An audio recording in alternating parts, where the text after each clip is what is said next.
হঠাৎ দেখে মনে হবে এই গাছ বুঝি উল্টো দাঁড়িয়ে আছে। এর ডালপালা দেখতে ঠিক গাছের শিকড়ের মতো। বিস্ময়কর এই গাছ প্রায় ৫,০০০ বছর বাঁচতে পারে। এটি একমাত্র গাছ যার উপর মাত্র ১২,০০০ টাকায় সুন্দরবন ভ্রমণ করুন। Your tours and travels Bogura. পশু পাখি থেকে শুরু করে নির্ভর করে বহু মানুষের রুটি রোজগার। এই গাছের অংশ থেকে বানানো যায় মানুষের পোশাক।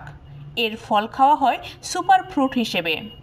এই একটি গাছ একা বাঁচিয়ে রাখে অসংখ্য প্রাণী ও মানুষকে। কিন্তু এই গাছ যা দেখতে অদ্ভুত হলেও তার রয়েছে এমন চমৎকার গুণাগুণ। বিশ্বের সবচেয়ে রহস্যময় এবং অদ্ভুত গাছগুলির মধ্যে এটি হলো ববাব গাছ। আফ্রিকার সাভানা অঞ্চলের এই গাছটির উপস্থিতি একদিকে যেমন বিস্ময়কর, তেমন অন্যদিকে অত্যন্ত বিপণন।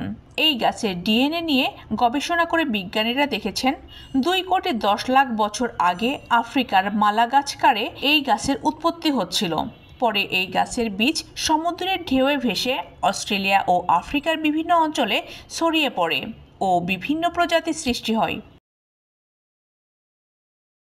আকৃতি ও দীর্ঘায়ুর জন্য এদের উল্টো গাছ বা জীবন বৃক্ষ বলা হয়। আবার মালাগাছি ভাষায় এই গাছকে বনের মা বলা হয়। এই গাছ তার গুঁড়িতে জমা রাখতে পারে প্রায় ১,০০,০০০ লিটার পানি, যার ফলে শুষ্ক মৌসুমে খুব সহজে টিকে থাকতে পারে। গরমকালে যখন পানির সংকট দেখা দেয়, তখন এই গাছের ছায়ায় বিশ্রাম নেওয়ার পাশাপাশি আর্দ্র ছাল চিবিয়ে খেয়ে পানির পিপাসা মিটায় হাতি। এছাড়া গাছের গুঁড়ি থেকে বিশেষ তন্তু দিয়ে রশি, এমনকি পোশাকও বানানো যায়। বাবাব এর ফল অত্যন্ত পুষ্টিকর হওয়ায় স্থানীয়রা অনেকেই এই ফল খেয়ে বেঁচে থাকেন। কেউ কেউ এই ফল বিক্রি করে রোজগার করে। পুষ্টিগুণ থাকায় বাবাব গাছের পাতা সিদ্ধ করে খাওয়া হয়।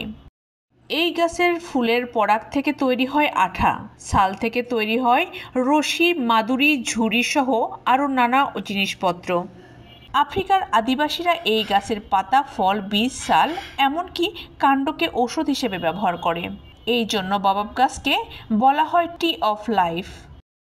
কিন্তু আফ্রিকার দক্ষিণ অঞ্চলে সম্প্রতি একদল গবেষক জানিয়েছেন এই গাছ খুব দ্রুত হারিয়ে যাচ্ছে।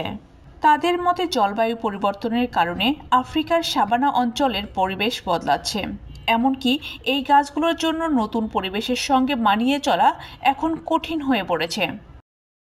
এই গাছ হারিয়ে যাওয়ার খবর সারা দুনিয়ার বিজ্ঞানী ও গবেষকদের মধ্যে বেড়েছে চিন্তা। কেননা এই গাছ হারিয়ে গেলে ভেঙে পড়বে আফ্রিকার বাস্তুতন্ত্র, চলে যাবে অনেক মানুষের রুটি রুজি।